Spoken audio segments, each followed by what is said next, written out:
আল্লাহ রসুলের দরবারে আবু জেহেল এসে বললেন, এ মুহাম্মদ, একটা কথা মেনে নে, শোন, তুমি যে মহান নবী, মহান নেতা, আমরা মানব, মেনে নেব। আমার মুঠোর মধ্যে কি আছে একবার যদি বলতে পারিস, এই মতে আমার মুঠোর মধ্যে কি আছে ওর তোর ভাষা যদি পড়তে পারে, তবে না নবী বলে মানব। কিন্তু আবু জেহেলের একটা চক্রান্ত মনের মধ্যে, যে শক্ত পাথর হাতে করে নিয়ে আবু জেহেল আমার নবীর দরবারে গেছে। ওর মনে বড় সিজা বিশ্বাস রয়েছে।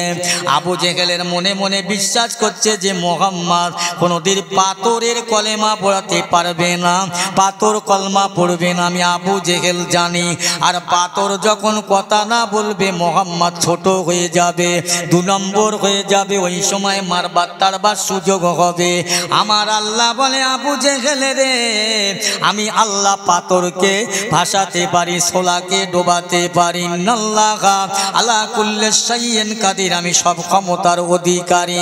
এই আবু জেহেল, তুই আমার বন্ধুকে ছোট করবি, অপমান করবি, বেইজ্জতি করবি, হতে দেব না, দেব না। এ মুসলমান ইমানদার, শক্ত পাথর কলমা পড়তে পারবে না, এটা আবু জেহেলের ধারণা, কিন্তু পাথর আল্লাহর কলমা পড়বে। আমার আল্লাহর নবী বলছে, চাচা, ওইটা তুমি মুঠোর মধ্যে থেকে জমিনে রেখে দাও। যেই না জমিনে রাখলে পাথর থেকে শব্দ হচ্ছে আশহাদু আল্লাহ ইলাহা, বলেন না, আশহাদু আল্লাহ ইলাহা ইল্লাল্লাহু ওয়াহদাহু লা শারীকা লাহু ওয়া আশহাদু আন্না মুহাম্মাদান আবদুহু ওয়া রাসূলুহু। একবার চিল্লে বলেন সুবহানাল্লাহ। খালি পাথর কলমা পড়েছ তো? আবু জেহেল বলছে, না, এ জাদুকর ছাড়া কিছু না, উল্টো কারবার, হারে না, জেদ ছাড়ে না। পাথরের যখন কলমা পড়িয়েছে, জাদুকর ছাড়া কিচ্ছু না, মানি নেই।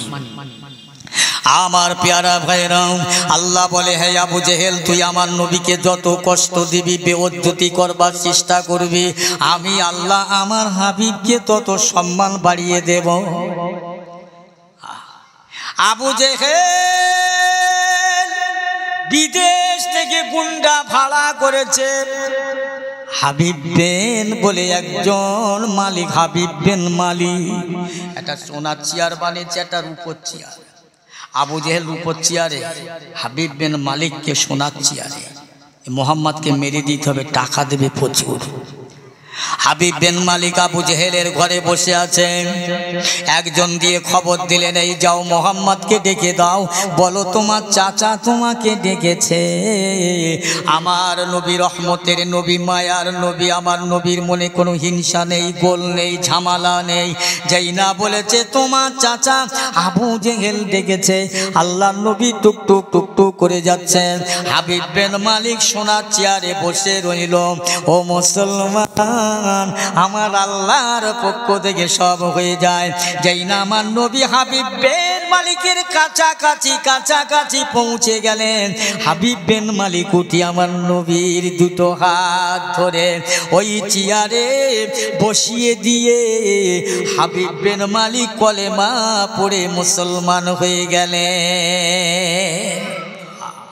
আবু জেহেল বলছে, কি ব্যাপার, এই লেলুম কি কাজে আর করলো কি কাজ? উল্টো হয়ে গেল। হাবিব বিন মালিক বলছে, এই বাদশা জাহাবানা,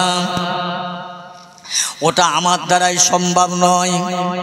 যখন ওই লোকটা আমার কাছে আসছে, আমি দূর থেকে দেখতে পেয়েছি, এত সুন্দর মানুষ, এত সুন্দর নাক নকশা, আল্লাহ নবীর মহব্বত, আল্লাহ নবীর ভালোবাসা আমার অন্তরে চিক মেরেছে।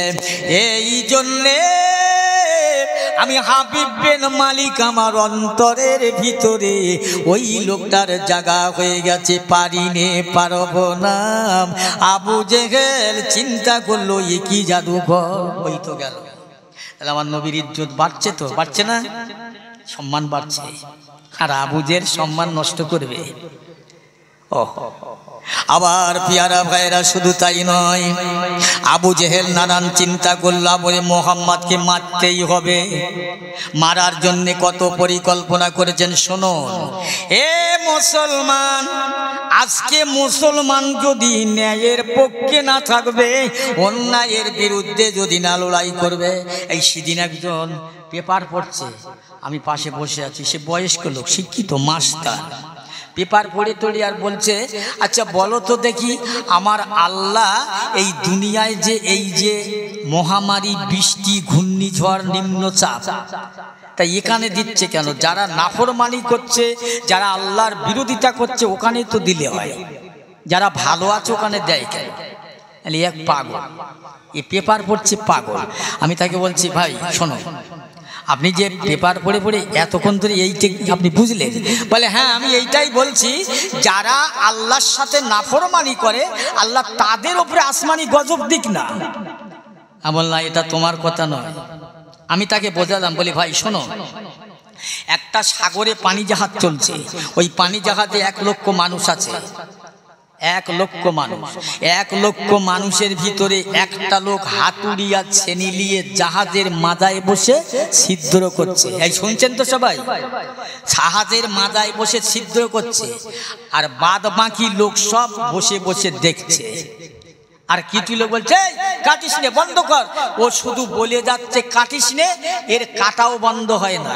তাহলে উচিত ছিল, এখন বলেন, ওই হাতুড়ি আর ছেনিটা দিয়ে যে জাহাজ ছিদ্র করছে, ছিদ্র হয়ে যাওয়ার পরে জাহাজে যখন পানি ঢুকবে, ওই যে ছেনি হাতুড়ি দিয়ে কাটছিল ওইটি একলা ডুবে মরে যাবে? বলছে না, সবাই যাবে। আর তাহলে এতক্ষণ পরে হুঁশে এসছে। তাহলে এই পৃথিবীর জগতে একদল মানুষ অন্যায় করছে, ওই জাহাজে বাদবাকি যারা লোক ছিল, ওর হাতে থেকে ছেনিটা আর হাতুড়িটা যদি কেড়ে নিত, অন্তত সবাই বেঁচে যেত। প্রতিবাদ করলো না, কেড়ে নিল না। পৃথিবীর জগতে অন্যায়ের বিরুদ্ধে প্রতিবাদ যারা না করবেন, যারা অন্যায় করেছে, অন্যায়কে যারা সমর্থন করেছে, নামাজ পড়েছে, যা পারে তাই করুক, এই গজব কারো ফাঁক যাবে? আপনি বিচার করে বলেন। তো বলছে না, কথাটা ঠিক ঠিক বাবা। অন্যায়ের বিরুদ্ধে যখন মানুষ রুখে দাঁড়াবে, তার খুব চাপ হবে, হচ্ছেও তাই, হচ্ছেও। আল্লাহ রসুল বলে গেছে, এমন একটা জামানা হবে, অন্যায়কে মানুষ নিজেরা মেনে নেবে, ন্যায়কে দূরে সরিয়ে দেবে, সত্যটাকে তারা মিথ্যা করে দেবে, মিথ্যাটাকে সত্য করে দেবে। আমার নবী পাকের সাহাবারা বলেছিলেন, ইয়া রসুল আল্লাহ, হাবিব আল্লাহ, আপনার অবর্তমানে আমরা এই দেশের কাকে নেতা বানাবো, কাকে নেত্রী করব? আম্মা জান আয়েশা 6 লক্ষ হাদিস পাকের হাফেজা, ওনাকে নেতা করব? আমার রসুল বলছে না না না, খবরদার, সাহাবীরা খবরদার, আমার আয়েশাকে তোমরা নেতৃত্ব বানাবে না, নেতা বানাবে না। আমার আয়েশা 6 লক্ষ হাদিস পাকের হাফেজা, কোরআন 30 পারা কোরআনের হাফেজা। কিন্তু সাহাবীরা জেনে রাখো, মেয়েদের জ্ঞান 4 আনা, পুরুষের জ্ঞান 12 আনা, এদের হাতে নেতৃত্ব দেবেন না। তবে আমার সাহাবারা জেনে রাখো, দুনিয়ায় কিয়ামত না হওয়া পর্যন্ত এই দুনিয়ার কোনো মেয়ে ছেলে যখন নেতৃত্ব দেবে, নেতার ভাল নেবে, 3টে করে গজব জমিনে অটোমেটিক চলতে থাকবে, বন্ধ হবে না। একটা হবে আসমানি গজব, একটা জমিনের গজব।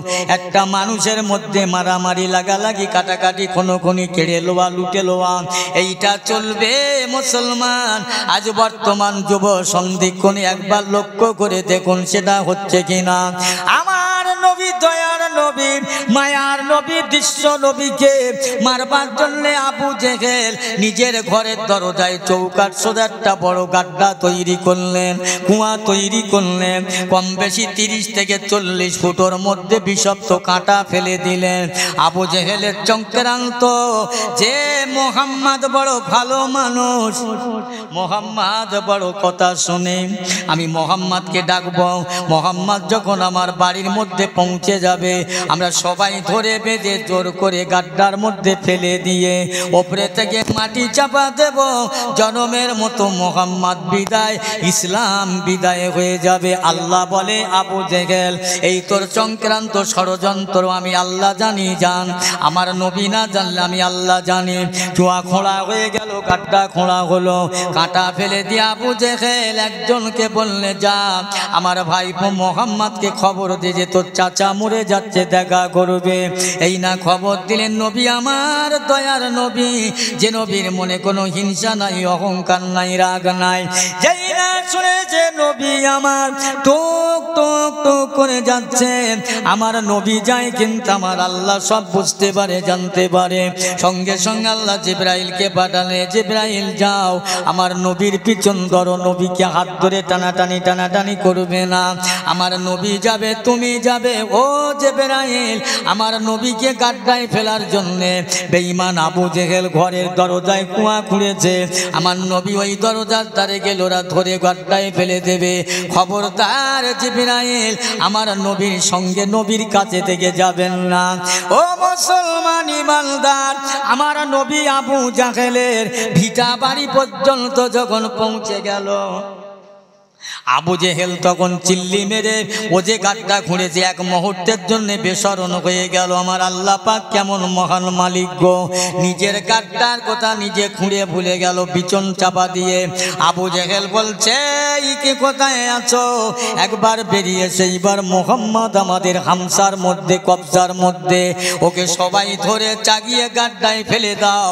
এই কথা বলে নিজে পার হতে গিয়ে নিজের গাড্ডায় নিজেই পড়ে গেলেন। একবার জোরে বলা যাবে না সুবহানাল্লাহ? নিজেই পড়ে গেলেন, কি হবে? বাবারা, মানুষেরা কবি কল দেয়, কাশি দেয়, ঠাই পায় না, তুলতে পারে না। আবু জেহেলের পায়ে কাঁটা পড়ছে, নিজেই তো কাঁটা দিল। এই আমার ভাইপো মোহাম্মদ আছে ওখানে, বলে হ্যাঁ, ওকে ডেকে দে। আল্লাহ নবীকে ডাকা হলো, আল্লাহ নবী গেল, চাচা যান, ও আমার চাচা যান, একটা বারের জন্য পড়ে লাও, কারো জানতে জানাতো লাগবে না, পড়ো লা ইলাহা ইল্লাল্লাহ, আমি মোহাম্মদ পড়তে লাগবে না।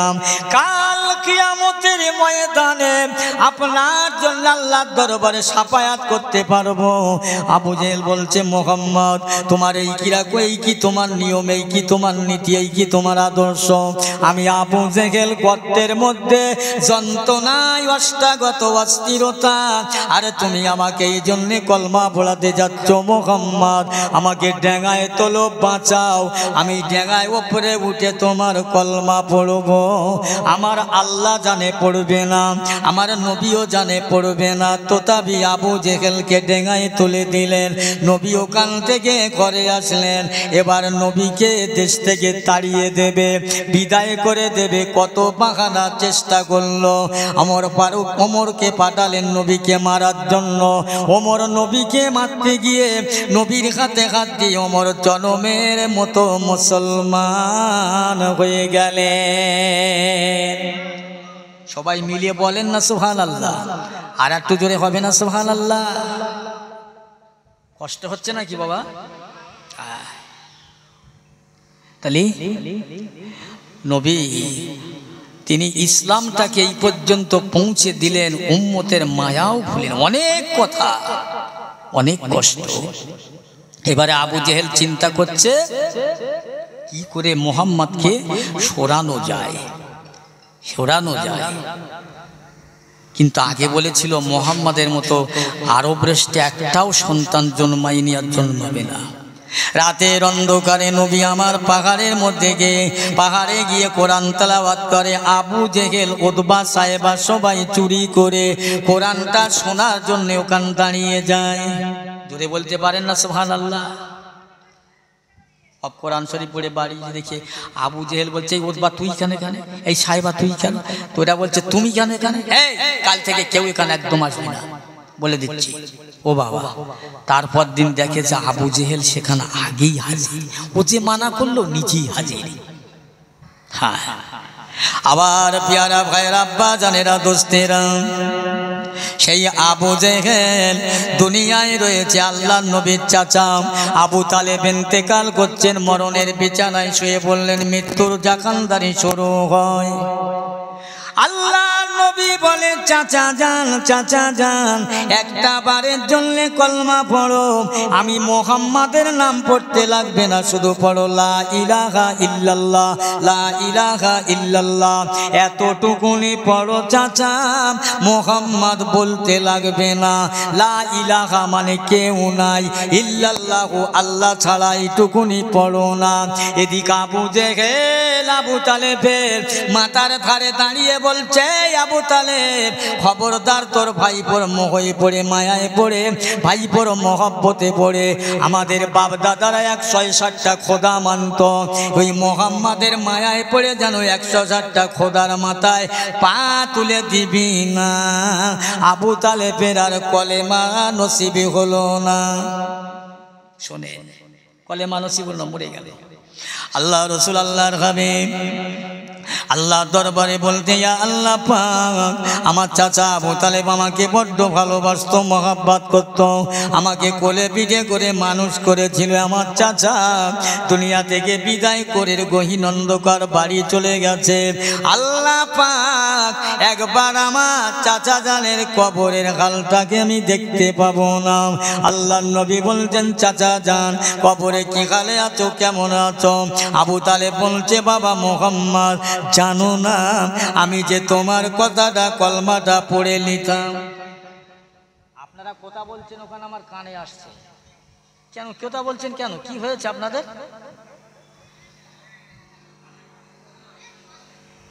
ও ভাই জানেরা, আল্লাহ নবী দয়াল নবী দিন দুনিয়ার বাদশাহ হাবিবুল্লাহ চাচা জানের কবরের ধারে দাঁড়িয়ে, চাচা একবার বলো তুমি কি হালে আছো, কেমন আছো? বাবা মুহাম্মদ, আমি যে তোর কথাটা কলমাটা মেনে নিতাম, পড়ে নিতাম, আরো না কত ভালো হতো বাবা। আমি তোমাকে কোলে করে পিঠে করে কাঁধে করে মাথায় করে আজ তোর ছোঁয়া আমি আবু তালেবের আমার শরীরে যেখানে লেগেছে, স্পর্শ হয়েছে, ও বাবা মুহাম্মদ, ওই জাহান্নামের আগুন তোর স্পর্শ লাগার জন্য আমি আবু তালেবের গায়ে আগুনটা ধরে না। মন খুলে বলুন সুবহানাল্লাহ। আবু তালেব তো কলেমা পড়েনি। বাবা মুহাম্মদ, আমার গায়ে জাহান্নামের আগুন লাগে না, এই জন্য আমি তোমাকে পাঁজা করে কোলে করে পিঠে করে নিয়েছিলাম, তবে একটা জায়গায় তোমার স্পর্শ লাগেনি বাবা, সেই জায়গাটা আমার পায়ের দুটো তালু তোমার ছোঁয়া না লাগার জন্য ওই দুটো পায়ের তলায় আল্লাহর জাহান্নামার আগুনের জুতো আমার পরিয়ে দিয়েছে।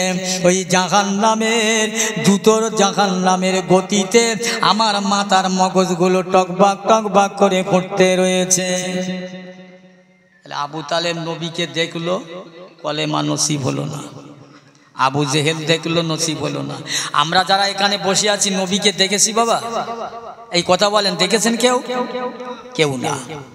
তাহলে আমাদের কত ভাগ্য, আমরা না দেখে বিশ্বাস করি। যারা দেখলো নবীর কলমা নসিব হলো না, এতটুকু বোঝাতে চাচ্ছি। আমার পেয়ারা ভাইরা, শুধু তাই নয়, আবু জেহেল বলছে মুহাম্মদকে মক্কা থেকে তাড়াতে হবে, রাখা যাবে না। ও ভাই জানেরা, 337 জন মানুষ নিয়ে আবু জেহেল আমার নবীর বাড়ি ঘেরোয়া করবে, নবীকে মারবই মারবই, মেরেই দেব। ইসলাম কবুল, ইসলামের এমন করে প্রচার প্রসারিত বন্ধ করে দেব। আল্লাহ বলে, হাবিবি গো, নবী গো, চিন্তা করুন, আমি আপনার সঙ্গে আছি। আমার ভাইরা, তত মুহূর্তে জিবরাইল এসে বলি, ইয়া রাসূলুল্লাহ, হাবিবাল্লাহ, আপনি আর এখানে থাকবেন না, এখনই মদিনার দিকে রওনা হন। কেন? ইয়া রাসূলুল্লাহ, আপনার চাচা আবু জেহেল অনেক সদল বল নিয়ে আপনার বাড়ির চারবার ঘেরোয়া করেছে, আপনাকে মেরে দেবে। কেন? কি জন্য? ও মুহাম্মদ, এই জন্য মারবে, তুমি যে আল্লাহর মহাবাণী কলেমার বাণী প্রচার করছো, দিনের বাণী প্রচার করছো, এই জন্য তুমি ওর দুশ্মন, তোমারই দুশ্মন হয়ে গেল। আল্লাহ নবী গো, দেরি করো না, এখনই চলে যাও, আর যাবার আগে একটা কথা তুমি শুনে নাও, তোমার এই জন্মভিটা বাড়ি থেকে এক মুঠো বালি নিয়ে ধুলো নিয়ে ওরে সূরা ইয়াসিন শরীফ পড়ে আর ফুঁক দিয়ে ওদের দিকে ছড়িয়ে দেবে। ওদের দিকে ছড়িয়ে দেওয়াটাই হবে তোমার ডিউটি, তোমার কাজ। ওই ধুলোগুলো আমার আল্লাহ তাআলা ওদের চোখে পৌঁছে দেবার দায়িত্ব আমার আল্লাহর। ও হাবিবি নবী গো, ওরা ওই চোখ নিয়ে যে যার ব্যস্ত, যে যার লোকড়াতে থাকবে, ওদের সম্মুখ দিয়ে আপনি পার হয়ে যাবে। একটু জোরে বলেন সুবহানাল্লাহ। চিন্তা করে আল্লাহ বলেও যে আমার হাবিব আমি তোমার সঙ্গে আছি, চিন্তা করো না। কার মায়ায় বসেছেন? আল্লাহ নবী কোথায় গেলেন? সর্বপ্রথম হযরত আলী রাদিয়াল্লাহু তাআলা আনহুর দরবারে। বাবা আলী, আমি চলে যাচ্ছি। হুজুর কোথায়? মদিনায়। কেন? আল্লাহর হুকুম হয়েছে বাবা, আমার বাড়ির চারপাশে ঘেরোয়া করেছে, আবু জেহেল আমাকে মারবে। আল্লাহর হুকুম হয়েছে, জিবরাইল এই মুহূর্তে আমার কাছে বলে গেছে, নইলে আমি যেতাম না। ইয়া রাসূলুল্লাহ, হাবিবাল্লাহ, আপনি যখন চলে যাবেন, আল্লাহর হুকুম যখন হয়েছে আপনি যাবেন, আমি আপনাকে বাধা দেব না, আপত্তি করব না। তবে ইয়া রাসূলুল্লাহ, হাবিবাল্লাহ, আপনার গায়ের চাদর মোবারকটা আমাকে দিয়ে যান। কেন? ইয়া রাসূলুল্লাহ, এই চাদরটা মুড়ি দিয়ে আমি আলী আপনার জায়গায় শুয়ে থাকবো। ও বাবা আলী, আমার চাদর মুড়ি দিয়ে শুয়ে থাকবে। ওরা যদি আমি মুহাম্মদকে মনে করে তোমাকে ওরা মেরে দেয়, ইয়া রাসূলুল্লাহ, হাবিবাল্লাহ, ওরা যদি আপনাকে মনে করে আমার মেরে দেয়, আমার শহীদ আল্লাহ পাক যদি কবুল করে, তামান্না আছে আমি আলী যদি ওরা আমাকে শহীদ করে দেয়, কাল কিয়ামতের ময়দানে আল্লাহর দরবারে বলবো, আল্লাহ আমি আলী কিছুই করতে পারিনি, আপনার নবীর জায়গায় শুয়েছিলাম, শহীদ করে দিয়েছেন আল্লাহ পাক। আর একটা বার দুনিয়াতে আমি আলীকে পাঠান, আমার নবীর জন্য আর একবার জানটা আমি শহীদ করে দেব। ইয়া রাসূলুল্লাহ, হাবিবাল্লাহ, আমি বড় খুশি হব। আমার নবী মায়ার নবী চাদরটা আলীর কাছে পৌঁছিয়ে দিলেন। হযরত আলী মুড়ি দিয়ে শুয়ে রইল। নবী আমার মক্কার জন্ম ভিটে বাড়ি থেকে এক মুষ্টি ধুলো নিয়ে, বালি নিয়ে আল্লাহর সূরা কোরআন শরীফ সূরা ইয়াসিন শরীফ পাঠ করে ধুলোয় ফুঁক দিয়ে ওই দিকে ছড়িয়ে দিলেন। এইটাই আমার নবীর ডিউটি, নবীর কাজ। ওই ধুলোগুলো ওদের চোখে পৌঁছবার দায়িত্ব হলো আল্লাহর। সবার চোখ নিয়ে ব্যস্ততা, লোগোড়াতে থাকলেন আমার নবী, ওদের মাঝখান দিয়ে চলে গেলেন, ওরা চিনতে পারলো না। জোরে বলুন, চিনতে পারলো না। কোথায় যাচ্ছে? আবু বকরের বাড়ি।